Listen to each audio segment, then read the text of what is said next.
चंद्रशेखर खराब करेंगे मायावती का खेल। उपचुनाव में बीएसपी को करेंगे आउट। दलित वोट पर होगा चंद्रशेखर का कब्जा। यूपी में उपचुनाव की बिसात बिछने वाली है। मोहरे तैयार हैं, बस चुनावी रणभेरी बजने की देर है। लेकिन इस बार का उपचुनाव कई मायनों में खास होने वाला है। एक तरफ जहां इसे योगी सरकार की कड़ी अग्नि परीक्षा कहा जा रहा है, तो वहीं यह चुनाव बीएसपी का सियासी भविष्य भी तय करेगा। ये बताएगा कि 2027 में बीएसपी की चुनावी नैया पार लगेगी या फिर वो सियासी भंवर में डूब जाएगी। ऐसा हम क्यों कह रहे हैं, चलिए बताते हैं आपको। जैसा कि आप जानते हैं कि उपचुनाव में चंद्रशेखर की पार्टी भीम आर्मी भी उतरने को तैयार है और कभी उपचुनाव न लड़ने वाली बीएसपी भी चुनावी मैदान में ताल ठोक रही है। लिहाजा ये सवाल उठने लगे हैं कि इस बार दलित किस पर दांव लगाएगा, मायावती या फिर चंद्रशेखर। ऐसा कहा जा रहा है कि चंद्रशेखर उपचुनाव में मायावती का खेल खराब कर सकते हैं, क्योंकि दलित अब मायावती के बजाय चंद्रशेखर के साथ जाना बेहतर समझ रहे हैं। ऐसा कहने के पीछे कारण क्या है, आप खुद सुन लीजिए। बहुजन समाज पार्टी का ग्राफ गिर रहा है। ऐसे में एक नए आदमी की जरूरत थी।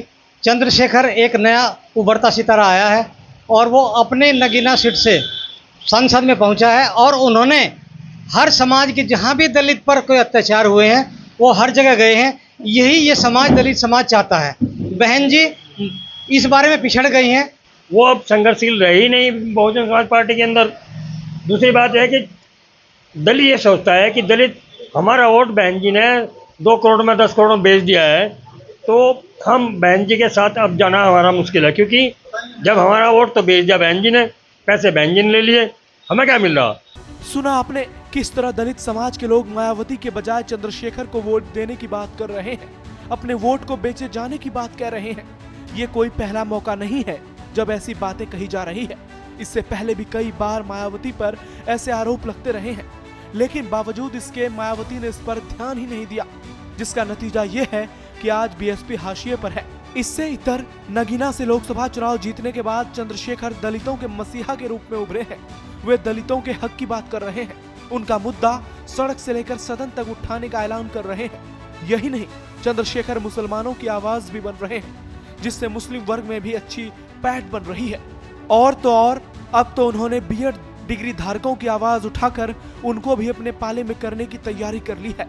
कुल मिलाकर कहा जाए तो चंद्रशेखर एक मंझे हुए सियासी नेता की तरह चाल चल रहे हैं और अपने मोहरों को सही जगह सेट कर रहे हैं, जबकि मायावती की पार्टी इससे इतर अलग दिशा में ही चल रही है, क्योंकि मायावती ने एक बार फिर दलित वोट पर कब्जा करने के लिए आकाश आनंद को मैदान में उतारा है। लेकिन क्या आकाश चंद्रशेखर को पटकनी देकर एक बार फिर बीएसपी का खोया जनाधार लौटा पाएंगे, ये तो आने वाला वक्त ही बताएगा। फिलहाल इस वक्त पलड़ा चंद्रशेखर का भारी पड़ता हुआ दिखाई पड़ रहा है।